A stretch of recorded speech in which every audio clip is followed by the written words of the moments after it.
Thank you, Council President. I just wanted to clarify, and my colleague had some comments about the analysis. I'm in favor of all the initiatives. I'm just not clear how we're going to fund them, okay?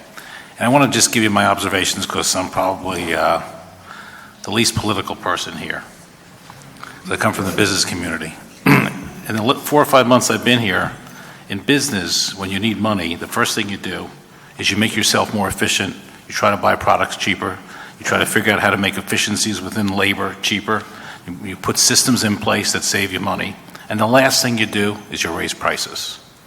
It seems to me, in government, the first thing we do is raise prices instead of doing the efficiencies. Now, I know we are working together to do more efficiencies, and I'm not blaming this administration or this mayor because I think they're doing a good job. But I think some of these things are holdovers from prior situations that should have been addressed. One is OPA, that still has the same value as 3 years ago, 134, and we're addressing it now. And the other question I have, and maybe you can answer this for me because I'm just curious. I've sat through every budget hearing. There's 1,300 positions, I added them all up, that aren't filled. I don't think we're going to fill 1,300, but I don't think we'll fill 200. If we could assume we're going to fill half of those positions, 650, because the 1,300 positions in our budget are $64 million a year, and with benefits, $48 million. So we're talking over $120 million on that piece. Our benefits, by the way, are 76% of salaries. In private industry, it's 32%. It's amazing, the benefits working in the government. Is there a way to cut that in half and say we'll fill half the positions, and is there a way to put that money, not to this initiative, but to the pensions? That's my concern. So there were a lot of things in there. I'd want to kind of go back to the beginning. So we did, in putting our budget together, the first things we looked at were, can we do a better job of collections? And we have over our plan $70 million in additional collections. Can we reduce things like unnecessary overtime? So we have overtime reductions. So we look throughout the government for efficiencies. That is kind of the first thing that we do. I just want to make that point. On the vacant positions, the budget actually doesn't assume that they'll all be filled. We have what's called a vacancy allowance in each department. So we've already assumed a significant amount of savings from those. In addition, from the list, some of those weren't in our general fund. So there were aviation fund and water fund positions that don't accrue. But we're kind of happy to go through that list with you and show you kind of what's in the budget and what's not for them. It just seemed like a lot of money that was being allocated to positions that aren't going to get filled, even if it's half the amount. Even half the amount is close to over $60 million.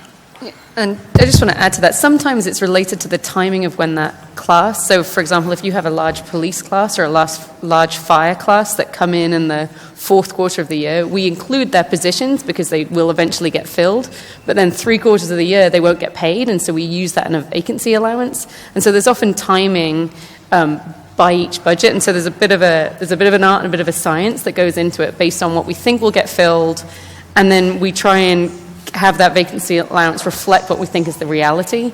And so if there are challenges filling certain positions, then we may have a larger vacancy allowance, or if there's a large class that we assume that comes in much later.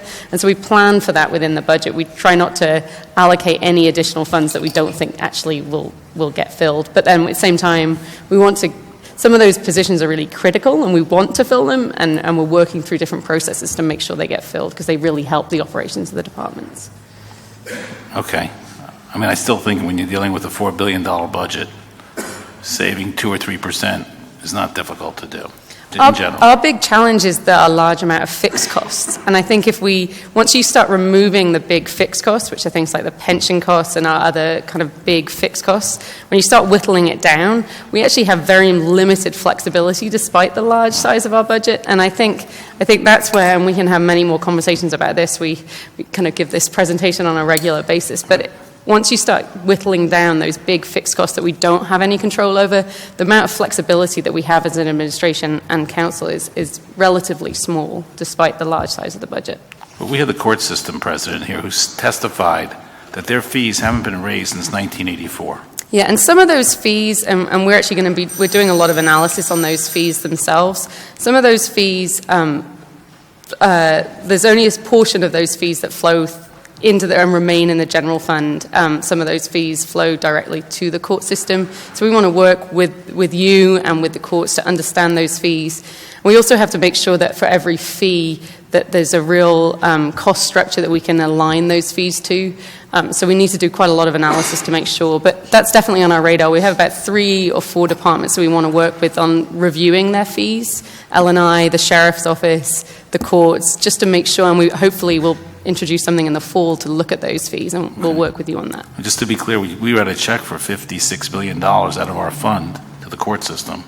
And if you had raised the fees per inflation from 1984, it'd be an extra $48 million, just on an inflation basis. Okay, thank you, Councilman.